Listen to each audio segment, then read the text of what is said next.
Hello everyone, welcome back to my channel. My name is Taylor and today I'm going to be sharing with you my Summerween TBR hopefuls. Now if you're new to my channel or if you have been around, maybe you don't know, I don't set strict TBRs because I can't stick to them to save my life. I have ADHD and for some reason with my brain, if I set a TBR and I'm like, these are the books that I'm gonna read in this amount of time, it will never happen. I don't think I've ever stuck to a TBR. So I have some books here for the Summerween Readathon that is hosted by Gabby Reads and Olivia Reads a Latte, which I will link their channels down below. I have some selections to pick from for the prompts that they have. And I have my notebook here, which is super cute. I absolutely love it. That have the prompts that I wrote down. So we're gonna go through these one by one. So the first prompt is to read a book in the dark. That doesn't really have a specific book for it, whatever book that I'm reading at the time. I read at night, so that's an easy prompt for me to cover. There is one book that I know for a fact that I will be reading this month. I'm at least going to start it during the Summerween Readathon, and my goal is to finish it. That is The Only One Left by Riley Sager. This is his most recent release. So in this book, we follow Lenora Hope, and in 1929, when she was 17 years old, her family was murdered, and everyone thinks that she did it. And there's like a little rhyme that goes along with the murders, kind of like the Lizzie Borden case. She has denied that she killed her family. Once she denied it, she never brought it up again.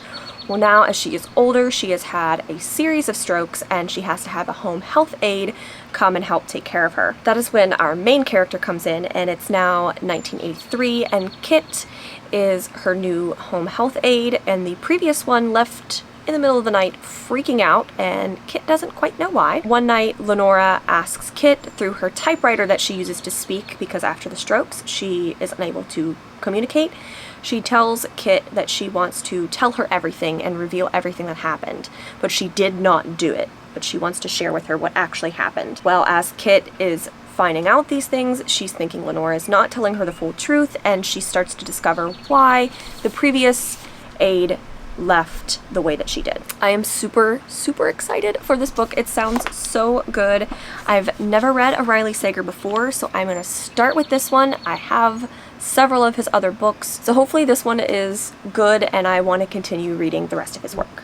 The second prompt is to read a thriller, and that book also covers that prompt as well. So I'm going to cover at least two of the prompts with just that one book. Okay, the next prompt is to read a book that takes place in the fall. And for that prompt, I have a couple of options. So one of the books I could pick is The Troop by Nick Cutter. This also covers one of the other prompts, which is to read a book with orange or black on the cover, and this has an orange spine and orange lettering. So I'm counting it for at least that prompt if I don't read it for the book that takes place in the fall. This follows a troop of Boy Scouts. They are on their yearly camping trip with their scout leader, and they're on this remote island, and an unexpected visitor happens upon their campsite, and he is severely sick. He is extremely thin, voraciously hungry, and basically losing his mind. What they don't know is that this man is infected with this bioengineered disease. That disease is now running rampant through this town and island. This is one of Gabby Reads' favorite books. She absolutely loves this book, and I really hope that I like it too. And it takes place in October, I believe, so it fits the fall prompt. One of the other books that I could pick for that takes place in the fall is What Moves the Dead by T. Kingfisher. I believe this takes place in the fall. When I looked it up, it said that it took place in autumn, but I'm not 100% sure.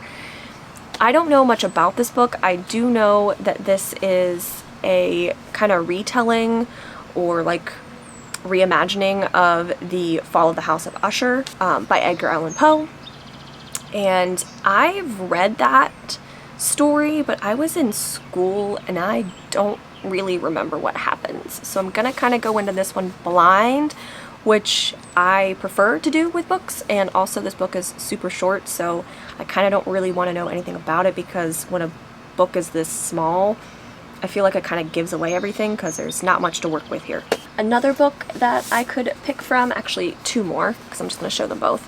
Both are by T. Kingfisher. The first one is Nettle and Bone, and then I have A House with Good Bones. Starting with A House of Good Bones, this follows Sam as she goes back home to visit her family, her mom and her brother, and she receives a call from her brother when she's like on her way there that mom seems a little off. Sam walks up to her childhood home, and she realizes that it is not the same as when she left it. Her house used to be kind of cozy and cluttered, but like more home feeling. Now it's like the vibe is off. And her mom is now super anxious and scared of everything. Even like the slightest noise like sets her paranoia off, and she doesn't quite know why or what's going on. So I'm assuming this is like a haunted house story. Maybe. One of the other weird things that Sam finds whenever she's at home is she finds a jar of teeth. Yeah. Teeth hidden behind one of the rose bushes in the front lawn, and there are vultures circling over the garden.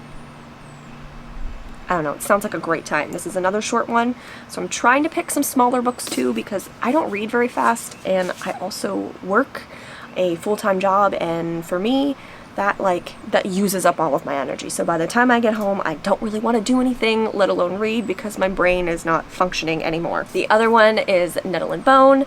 This is a like dark fantasy, I believe. We are following Mara. She is trying to save her sisters from the abusive prince, and she stumbles upon this grave witch, and the grave witch offers her the opportunity to kill the prince, but she has to complete like these set of like impossible tasks, and it's her journey trying to complete these tasks so that she can save her sister and the kingdom from this prince. This sounds really good. This is a little bit longer, but I love a good dark fantasy, and a dark fairy tale sounds right up my alley. The last prompt is to read a manga graphic novel or a novella, and for that I am picking Gyo or Gaio, I'm not sure how it's pronounced, by Junji Ito.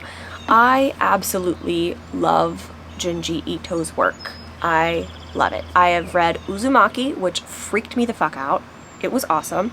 And then I also read Tomoe, I don't know, people pronounce it differently. And that one was also really good. I liked Uzumaki more. Tomoe was still very, very good. This one I've heard less about, so I'm not quite sure if this is going to be as good as the others, but it's short and it's spooky and scary and creepy, and the artwork is fantastic. Why does the fish have legs? What is going on? That's horrifying.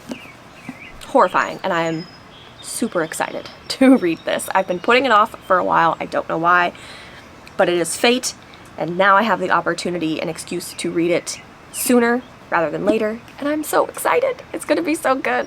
Okay, so that is it for my TBR hopefuls for the Summerween readathon.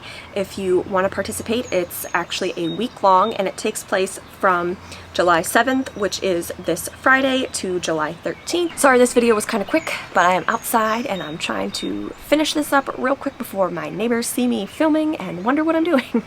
So thank you guys so much for watching. I hope you have or have had a great morning, afternoon, evening, night, wherever you are, and I will see you in my next video. Bye!